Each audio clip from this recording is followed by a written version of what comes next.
Audition ಅಂತ ಬಂದಾಗ ಅದು ಕೂಡ ಅಷ್ಟು ಈಸಿ ಇರಲ್ಲ. ಅದು ಕೂಡ ಅಲ್ಲೂ ಕೂಡ ಸಾಕಷ್ಟು ನೋವು ಅನುಭವಿಸಿರ್ತೀರಾ, ನಿಂತಿರ್ತೀರಾ, ಕಾದಿರ್ತೀರಾ, ಅಲ್ಲಿ ಇನ್ನೊಂದೇನೋ ಹೇಳಿರ್ತಾರೆ. ಅದು ಹೇಗಿತ್ತು ಆ ಜರ್ನಿ? ಅದೇ ನನ್ನ ಫಸ್ಟ್ ಆಡಿಷನ್ನೇ ಯುವರತ್ನ ಮೂವಿಗೆ.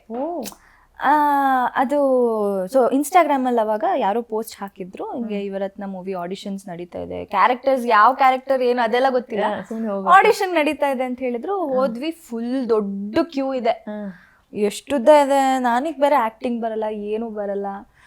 ಸುಮ್ಮನೆ ಏನೋ ಒಂದು ಟ್ರೈ ಮಾಡೋಣ ಅಂತ ಹೋಗಿ ಆಡಿಷನ್ ಕೊಟ್ಟು 1 ವಾರ ಆದ್ಮೇಲೆ ಕಾಲ್ ಮಾಡ್ತಾರೆ, ಮೇಡಮ್ ಸೆಲೆಕ್ಟ್ ಆಗಿದ್ದೀರಾ ನೀವು, ಕಾಲ್ ಮಾಡ್ತೀವಿ, ಶೂಟಿಂಗ್ ಇರುತ್ತೆ, ಹೇಳ್ತೀವಿ ಅಂತ. ನಾನು ಫುಲ್ ಖುಷಿ.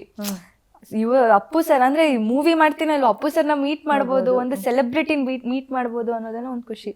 ಅದಂತೂ ನೆರವೇರಿತು. ಅಪ್ಪು ಸರ್ ಇಲ್ಲೇ ಪಕ್ಕದಲ್ಲೇ ಕೂತು ನಾವು ಇಂಟ್ರಾಕ್ಟ್ ಮಾಡಿದ್ದೆಲ್ಲ ಉಂಟು. ಅದೊಂದು ಯಾವುದೋ ಸೀನಲ್ಲಿ ಸೆಟ್ ಕೆಲಸ ಏನೋ ಆಗ್ತಾ ಇತ್ತು, ಇನ್ನೆಲ್ಲ ಅರೇಂಜ್ ಮಾಡ್ತಾ ಇದ್ರು. ಅವಾಗ ಏನು ಓದ್ತಾ ಇದ್ದೀರಾ, ಎಷ್ಟು ವರ್ಷ, ನನ್ನ ಮಗಳೇಜು ನಿಮಗೆ, ಆ ಥರದ್ದೆಲ್ಲ ಮಾತಾಡಿದ ಮೊಮೆಂಟ್ಸ್ ಎಲ್ಲ ಶೇರ್ ಮಾಡಿದ್ದೆಲ್ಲ ಉಂಟು. ಅದಾದ್ಮೇಲೆ ಯುವರತ್ನಲ್ಲಿ ಹಿಂಗೆ ಅದು ಒಂದು ಕಾಲೇಜ್ ಸ್ಟೋರಿ ಆಗಿರೋದ್ರಿಂದ ಸ್ಟೂಡೆಂಟ್ಸ್ನೆಲ್ಲ ಆಡಿಷನ್ ಮಾಡೇ ತಗೊಂಡಿರ್ತಾರೆ. ಅಂದ್ರೆ ಇಟ್ಸ್ ಕೈಂಡ್ ಆಫ್ ಜೂನಿಯರ್ ಆರ್ಟಿಸ್ಟ್ಗಳ ತರಾನೇ ಅದು. ಸೊ ನನಗೆ ಇದು ಬೇಡ ನನಗೆ ಅಂತಂತ ಹೇಳಿ ಅಲ್ಲಿಗೆ ಬೇರೆ ಸ್ಟೂಡೆಂಟ್ಸ್ ಎಲ್ಲ ಬಂದಿದ್ರಲ್ಲ, ಅವರೆಲ್ಲ ಎಷ್ಟೋ ವರ್ಷದಿಂದ ಇಂಡಸ್ಟ್ರಿಲಿ ಟ್ರೈ ಮಾಡ್ತಾ ಇದ್ದಿದ್ದು, ಆಡಿಷನ್ಸ್, ಸೀರಿಯಲ್ಲು, ಸಿನಿಮಾ ಎಲ್ಲ ಟ್ರೈ ಮಾಡ್ತಿದ್ದವರು. ಸೊ ಹಂಗೆ ಫ್ರೆಂಡ್ಸ್ ಆದ್ರು, ಅವ್ರ ಹತ್ರ ಕಾಂಟ್ಯಾಕ್ಟ್ಸ್ ಇಸ್ಕೊಂಡೆ, ಮ್ಯಾನೇಜರ್ ಕಾಂಟ್ಯಾಕ್ಟ್ ಮಾಡಿ ಫೋಟೋಸ್ ಕಳಿಸಿ ಸೀರಿಯಲ್ಗೆ ಆಡಿಷನ್ಸ್ ಕೊಡಕ್ಕೆ ಸ್ಟಾರ್ಟ್ ಮಾಡಿದೆ. ಕಂಪ್ಲೀಟ್ ಮಾಡಕ್ಕೆ ಅಂದ್ರೆ ಯುವರತ್ನದ್ದು ಕಂಪ್ಲೀಟ್ ಶೂಟ್ ಮಾಡಕ್ ಆಗ್ಲಿಲ್ಲ ನನಗೆ.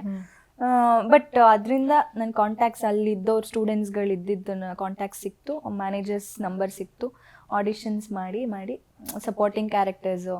ನನಗೆ ಆ್ಯಕ್ಟಿಂಗ್ ಏನು ಗಂಧ ಗಾಳಿ ಗೊತ್ತಿಲ್ಲ, ಏನು ಐಡಿಯಾನೇ ಇಲ್ಲ ನನಗೆ. ಸಪೋರ್ಟಿಂಗ್ ಕ್ಯಾರೆಕ್ಟರ್ಸ್ ಮಾಡುವಾಗ ಮೇನ್ ಕ್ಯಾರೆಕ್ಟರ್ಸ್ ಮಾಡ್ತಿದ್ರಲ್ಲ, ನಾನು ನೋಡ್ತಾ ಇದ್ದೆ, ಓಕೆ ಏನ್ ಮಾಡ್ತಾರೆ, ಹೆಂಗ್ ಮಾಡ್ತಾರೆ, ಡೈಲಾಗ್ಸ್ ಹೆಂಗ್ ತಗೋತಾರೆ, ಜಸ್ಟ್ ಅವ್ರು ಹಿಂಗ್ ನೋಡೋರು ರೆಡಿ ಅಂತ ಹೇಳಿ ತಗೊಳ್ಳೋರು. ನನಗೆ ಒಂದು ಲೈನ್ನೇ ಬೈ ಹಾರ್ಟ್ ಮಾಡ್ತಾ ಇದ್ದೆ, ಹಿಂಗೆ ಹೇಳಿ ಹಂಗೆ ಹೇಳಿ ಇಂಟೋನೇಷನ್ಸ್ ಎಲ್ಲ. But it did help me. ಅಂದ್ರೆ ಒಂದು ಸಪೋರ್ಟಿಂಗ್ ಕ್ಯಾರೆಕ್ಟರ್ಸ್ ಮಾಡ್ತಾ ಲೀಡ್ ಆಗಿದ್ದು ನನಗೆ ಆಕ್ಟಿಂಗ್ ಕಲಿಯೋದಕ್ಕೆ ಹೆಲ್ಪ್ ಆಯ್ತು. Okay, super. ಅಲ್ಲಿ ಮೇ ಬಿ ಅವತ್ತೇನಾದ್ರು ಸುಮ್ಮನಾಗಿದ್ರೆ ಇವತ್ತು ಈ ತರ ಪ್ರೀತಿ ಸಿಗ್ತಾ ಇರ್ಲಿಲ್ಲ ಅಲ್ವಾ? ಓಕೆ, ಬಿಗ್ ಬಾಸ್ ಮನೆಗೆ ಕಾಲ್ ಬಂದಾಗ ಅಪ್ಪ ಅಮ್ಮನ ಹೇಗೆ ಒಪ್ಸಿದ್ರಿ? ಅವ್ರು ಯಾವ ತರ ತಗೊಂಡ್ರು ಆ ಕ್ಷಣನ ಅಂತ ಹೇಳಿ? ಅಪ್ಪ ಅಮ್ಮ ಇವಾಗ ಅದೇ ನಾ ಹೇಳಿದ್ನಲ್ಲ, ಇನಿಷಿಯಲಿ ಅದು ಬೇಡ ಅಂತ ಹೇಳ್ತಿದ್ದವರು, ಇವಾಗ ನಾನೇನೇ ಡಿಸೈಡ್ ಮಾಡಿದ್ರು, ನಾನೇನೇ ನಿರ್ಧಾರ ಮಾಡಿದ್ರು ಅದನ್ನ ಅವಳು ಯೋಚನೆ ಮಾಡೇ ತಗೋತಾಳೆ ಅನ್ನೋ ಕಾನ್ಫಿಡೆನ್ಸ್ ನನಗಿನ್ನ ಅವ್ರಿಗಿದೆ. ನೀನೇನೇ ಮಾಡಿದ್ರು ಕರೆಕ್ಟಾಗಿ ಮಾಡ್ತೀಯ ಬಿಡು ಅನ್ನೋ ನಂಬಿಕೆ ಅವ್ರಿಗೆ ನನ್ನ ಮೇಲಿದೆ.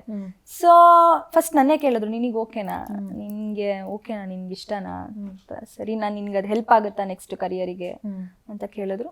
ಅದೇ ನಾನೇ ಕನ್ಫ್ಯೂಷನ್ ಇದ್ದೆ. ನಾನು ಮನೆಯವ್ರಿಗೆ ಹೇಳ್ದಾಗ್ಲೂ ಅವರು ನಿನಗೇನು ಸರಿ ಅನ್ಸುತ್ತೆ ಅದನ್ನೇ ಮಾಡು ಅನ್ನೋ ಥರನೇ ಇದ್ದಿತ್ತು.